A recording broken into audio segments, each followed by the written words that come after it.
Welcome to the show we like to call For the Love of Real Estate, where we dive into what it means to buy or sell a home in today's world. Join host Jill Elliott, Dallas broker associate and former radio personality, as she marries her two loves, radio and real estate. She's going to have you asking yourself, for the love of real estate, should I tackle my fears and buy, rent, sell, or remodel? Hello and welcome, and thanks for being here and showing some love for the love of real estate. And please subscribe if you can. I would appreciate it. My guest today is a man named Mike Connors. Probably a lot of men with the name Mike Connors, but there is only one Mike Connors that has written a book, Things You Didn't Know About Real Estate, and the only Mike Connors that I have ever done a couple skate with in the 7th grade. And that is this one. So welcome, Mike Connors from the Connors team, a real estate team in Kansas City, Kansas, and Missouri. I'm going to let Mike tell that story a little bit later on, okay? About he remembers the Mike and Jill couple skate of 1978, or it was something like that, but I thought 78 sounded better, right? Long time ago. But, you know, I knew you so long ago. And as you listen to the podcast, you'll kind of understand how it all falls together. But I was living in Stillwater, Oklahoma, and you were there, but then you left, right? That's correct. Yeah. And yeah. So I came there in 6th grade and was a short stint, 2 years. Okay. Whoa. But you know what? Everybody still remembers you. So you're probably pretty cool guy, right? Okay. That's either really good or really bad. But something like 40-something years later, you know, here we are. So, but, you know, most people do have a prior life before real estate. So I kind of want people to get to know you. Mine was doing this, but you've cracked a mic or two in your life, right? No pun intended. But you were in radio, weren't you? Not. I think you were 22 years in the game, right? Yeah, I was 22 years. Yeah. Yeah, that was my first job, and it was 4 years, and I did it so I could stay connected to sports. And And then, you know, I don't know if this was your feeling, or I wanted to make more money, and I was in a small town, and so 4 years kind of came to the end of the road, and took a leap Obviously, of faith it wasn't for me, Mike. City. Yeah, obviously it wasn't for me, Mike, because I did it for 22 years. So stay with it. That's why I don't have any money. I was wondering. You found your niche. That probably wasn't my niche. So no, I know. Okay, I know what you're saying. But anyway, you know, you and I reconnected because I think it was like Instagram or something, where you were like, "Didn't I go to school with you in the 7th grade?" And then we kind of started talking, and I've given you a couple of referrals. I'm winning, by the way. You owe me too. Okay, no, just saying. Right. But you know, I want to kind of like get to have everyone get to know you, because you're in Kansas City. I'm here. I don't have realtors on from here, just so you know. But tell me a little bit about, like, for me, you know, after work or school or something, you know, I always wanted to go home. I always wanted to be at a place where I wanted to be. And when you started the journey to be an agent, did you draw from something in your past? I mean, what brought you to be an agent? Because I kind of know what mine was, but I find it interesting to hear what other agents sometimes, what brought them to this point. Yeah, that's a great question. And I wish I had some big epiphany moment or some really cool story. But long story short, I was in the medical industry for 15 years, and that amounted to traveling literally every week, all week, managing, if not all, large portions of the country, sales teams around the country. And all of a sudden you have a family and a wife and a couple kids that were growing up without me. And after 15 years, I just woke up one day, and the routine was, it was pretty repetitive every week. You're on conference calls on Monday morning, and then, 12 o'clock, you kiss your wife goodbye and jump on a plane, and I'll see you Friday Friday night, and then Wow. that sometimes extended into the weekend. And I did really well, but I think family and Sure. other things Quality become of more life. important. Yeah, you're exactly Yeah. right. And so I just, in the middle of summer of my last year of medical, I got a call from the vice president of sales, and he said, "Hey, we just got rid of the East Coast manager, and we're not going to backfill that. We're just going to roll that into your territory." So Whoa. all of a sudden, I'm not only traveling a third of the country, but another third of the country, and it got crazy. And I looked at my wife and said, "I can't do that." And I saw the fear on her face. You've got really good insurance and it's a really good job. And so I said, "Never mind. I didn't say that. I'll do it." And so I did it for 6 months. And I just woke up 1st of December one day on a Monday morning and said, "I can't do this anymore." And she had been a real estate agent for 12 to 15 years at that point. Whoa. And she looked at me and she said, "Deal, go get your license." The rest is history. And She said, and "You are actually, not going to be sitting around the house eating cheese doodles and watching TV." yeah. And I literally at that moment typed my resignation, emailed it in, turned off my phone, turned off my laptop, and didn't turn it on for 24 hours because I knew it was Wow. going to be bad. Yeah. I knew it would be, and it was, but they got Yeah. over it because I left. And But I think we everybody- started in real estate about the same time. You've been in what, 10 years, 8 years, 7? Yeah, about 9 years. Yep. About 9. Yeah. So because I'm into my 10th year. So, so yeah. And you, Mr. Connors, you've already written a book. I mean, come on. Things you didn't know about real estate. I mean, wow. Yeah. I think It's 65 pages of. No, it's 65 pages only. I know, but it's so insightful. It really is. I agree. There's a lot of value, and I have to give credit to other people for that book as well. Oh, sure. I Yeah, wrote it. I get it. Obviously, I wrote it. Yeah. But Yeah. I never would have written it if it weren't for other people noticing something and saying, "Dude, you got a lot of information. You need to put this Right. in a book." And so Right. I did. Yeah, and I was reading it, and I'm like, oh yeah, yeah. This is okay. Yeah, Been there, done that. Yeah. Yeah. For example, what can agents tell you about the neighborhood? I love your answer to that. What Fire can we tell away. people about? Yeah. Well, I love you don't Well, how about remember this? nothing. How about this? Nothing. That was it. That was it. We Yeah. we really can't. We can't say, oh, the crime here is. Oh, this is this. Oh, Schools, this. crime. Yeah. Right, exactly, because we have to let you make that decision as agents, and it might not be what it is to me or you. I might not think anything of it, but you may not like. Have you ever something, answered that so- question and thought, "Thank God we have the internet"? Because what did they say in 1985 when someone asked Yes. that question, or 1995? And now we just say, "Get on the internet, find out for yourself." Yeah, you go knock on that neighbor's door yourself.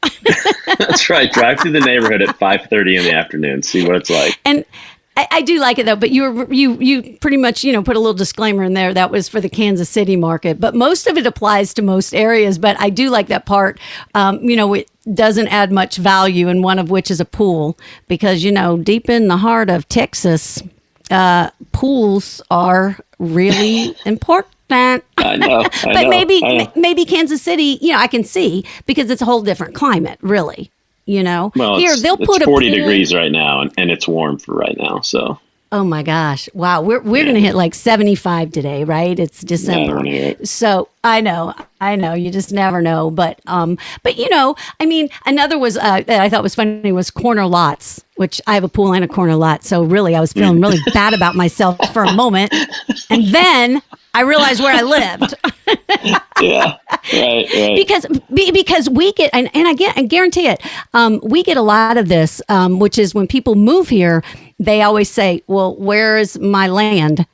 And I'm like, "What?" And they're like, "Isn't everything bigger in Texas?" I'm like, "No, just my hair and that promotional photo of mine. We have big hair, but if you want land, you gotta pay for it." Yeah.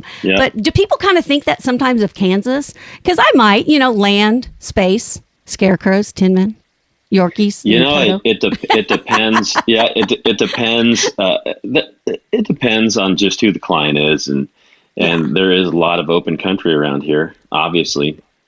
Yeah. Kansas and Missouri are known, and Texas too, Oklahoma. Oh, for sure. There's so much open space, and I mean that's my personal dream. I'd like to retire and have 10 or 20 acres, and I never thought I would.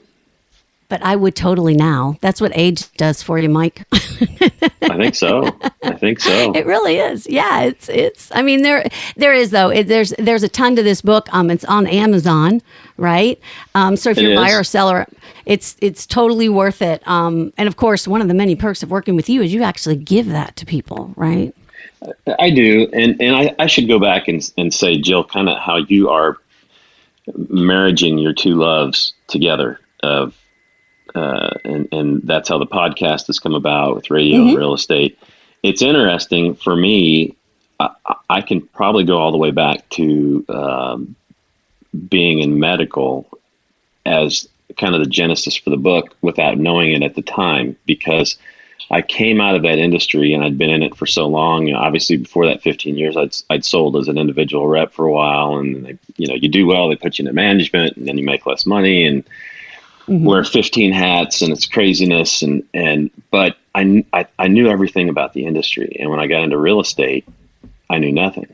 And that was really difficult for me because I don't like surprises, and I like to create expected outcomes for all my clients. And so after about a year or two, I sat down and took every transaction that I had, and I said, what could I not have predicted that happened in that transaction? And so I'd write that down, and I made this little pamphlet, and it was probably front and back 6 pages, and it was called Things You Didn't Know About Real Estate. And it's because I was trying at the time to create expected outcomes, because when you have surprises, and I've told many people this, the one thing that keeps me up at night is if I have a client call me and ask me a question that I think I should have addressed prior to that question coming from my client.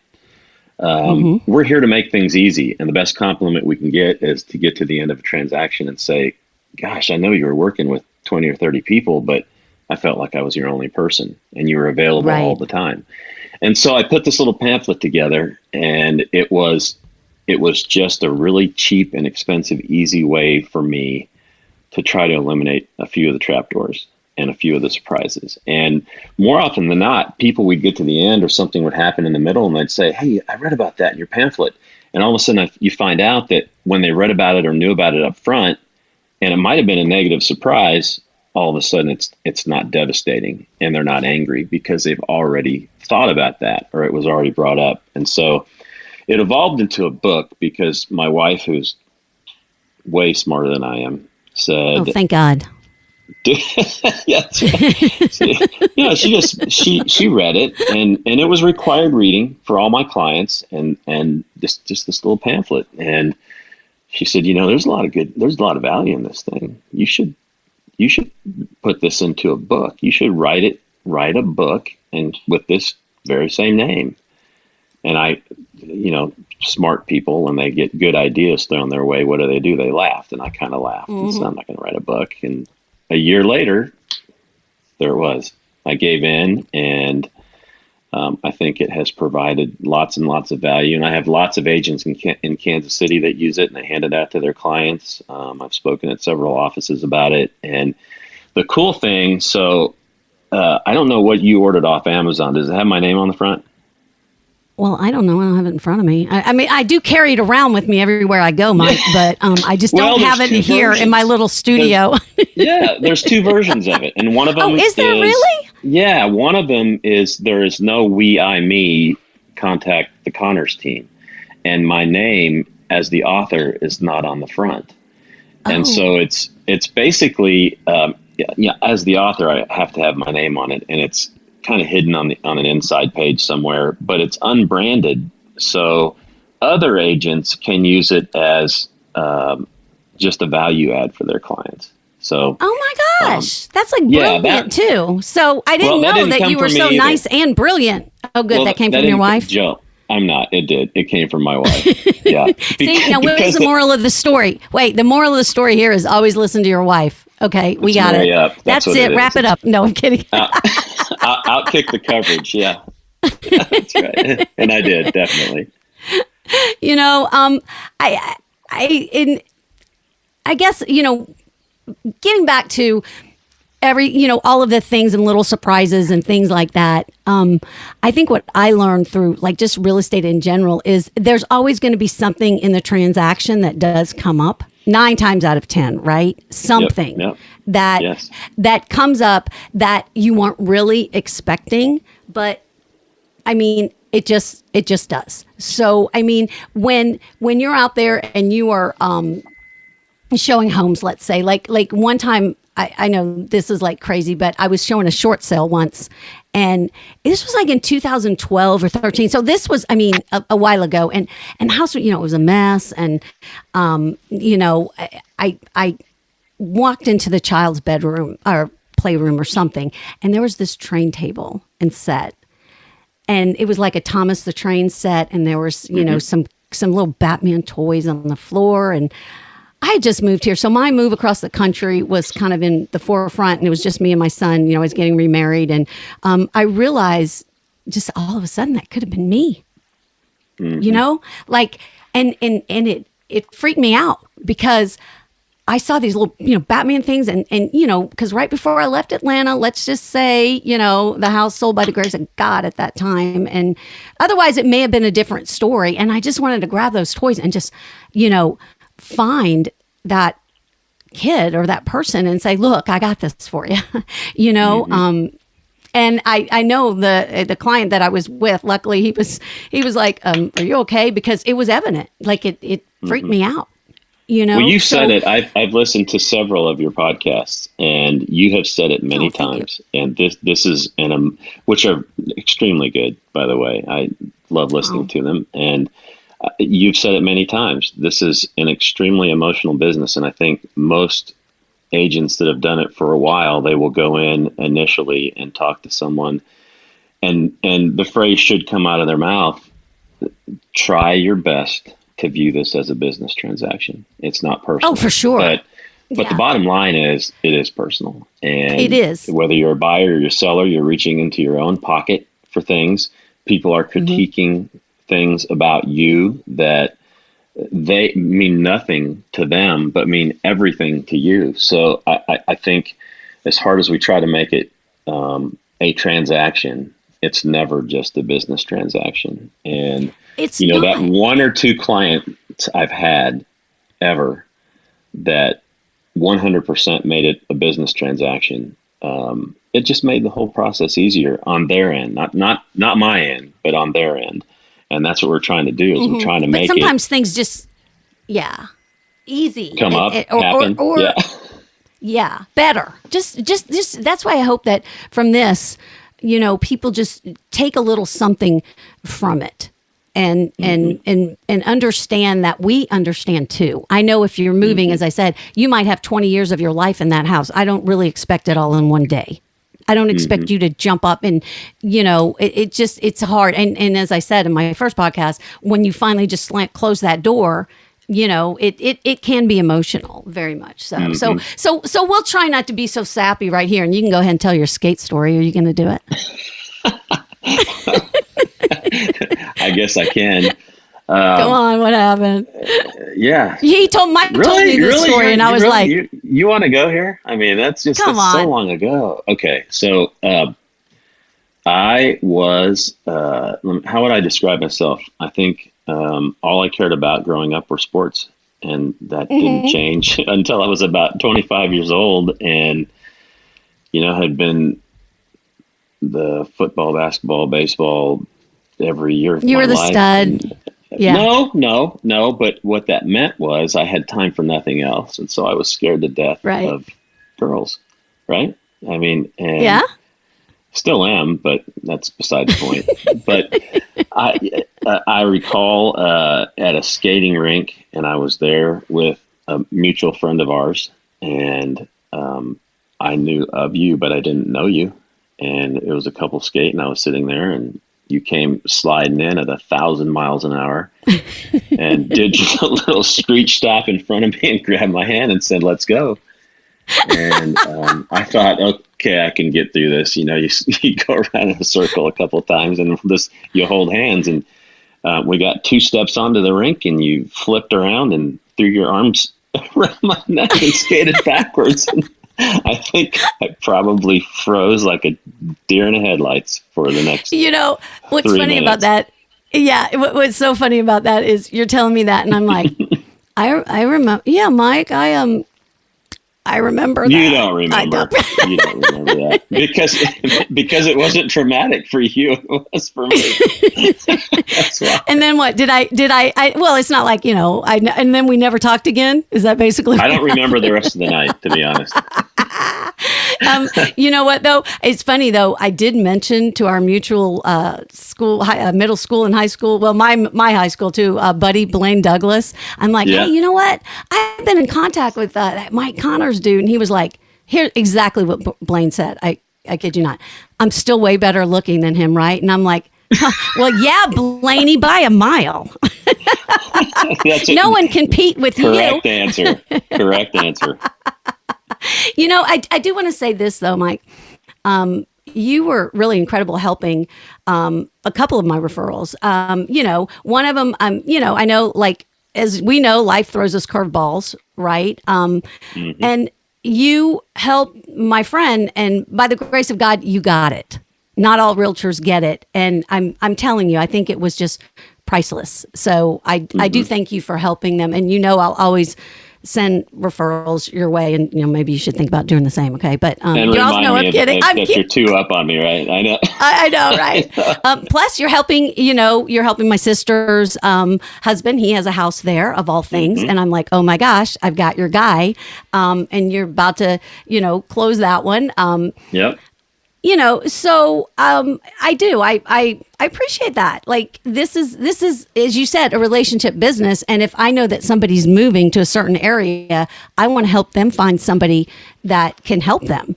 And I kind of appreciate the fact that, you stepped up, but you did it also the right way. You went with their personalities and how they are. And I think that's what realtors have to do. We have to understand how you like things done. Some people want you to talk to them all the time. Some people don't. Some people want to be text all the time. Some people don't. You sort of have to find that groove.